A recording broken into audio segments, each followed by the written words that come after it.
Well, we can talk now to Efrat Machikawa, whose uncle Gadi Moses remains in Gaza after being abducted on October 7th. And she personally knew 4 of the 6 hostages whose bodies were retrieved from Gaza today. Well, thank you very much for being with us on BBC News. And first of all, your reaction to the news that those 6 bodies have been retrieved. And as I say, some of them were known to you, those people. Thank you very much for having me. It is very important that the world will know what we feel and what we think about it. It's so hard to imagine that 4 people would be murdered, and you will have to go to ceremony following ceremony at once. Things that happened on October 7th, atrocity, are so unimaginable. And still waking up every day, I had this moment where I really hope that I wake up to a different present and not to the nightmare we endure for 319 days already.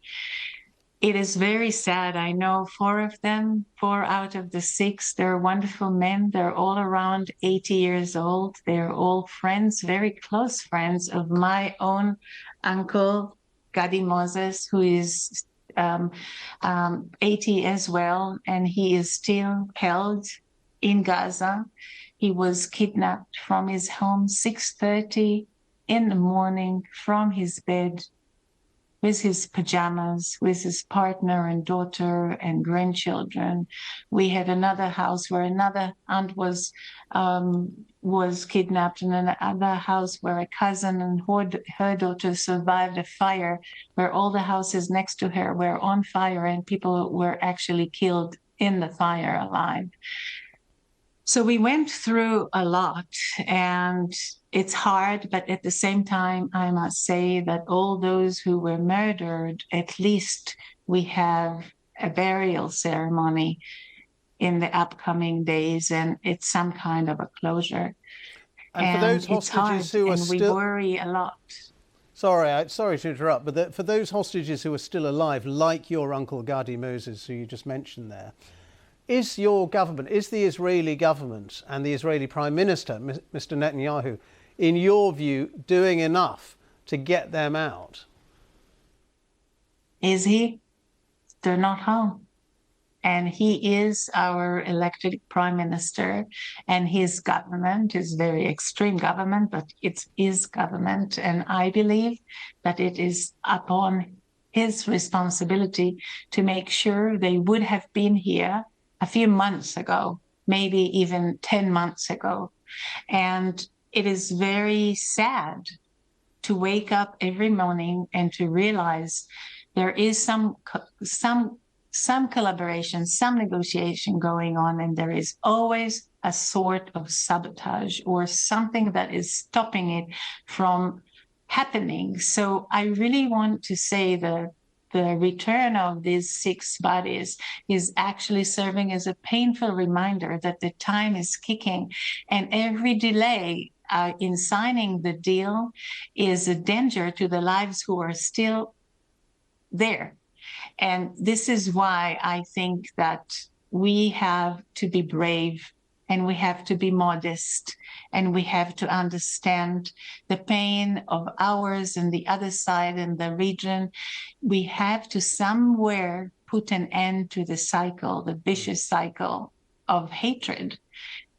I believe that the return of the hostages will turn the cycle in reverse. So instead of revenge and pain and more killing, we will be able to welcome them back, to get the murdered into a respectful barrier and the living for a redemption and return to life. And then we will be able to look a little bit beyond, and then more further beyond, and think about our region, where we really do hope that someday it will be balanced and will be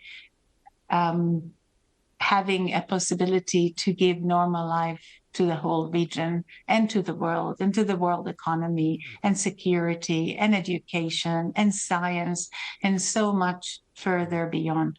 But it all depends on their return, because Gadi and all the rest, they ought to be back. They have to be back. And I hope that the Prime Minister and everybody involved understand the responsibility is in their hands.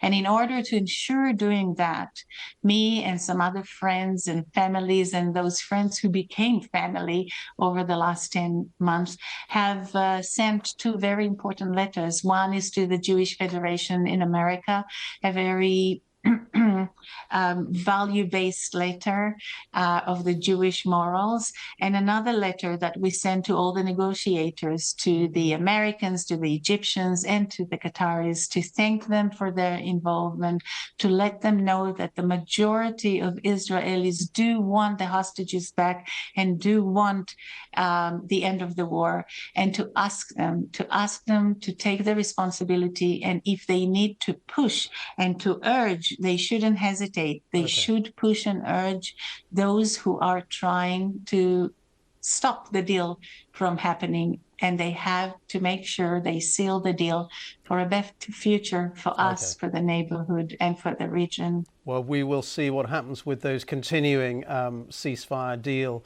talks. Efrat Machikawa, thank you so much for talking to us.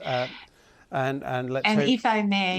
if I may, if my uncle Gadi Moses or anybody who knows him in Gaza sees this program, please send him our love. We know, Gadi, that you are strong.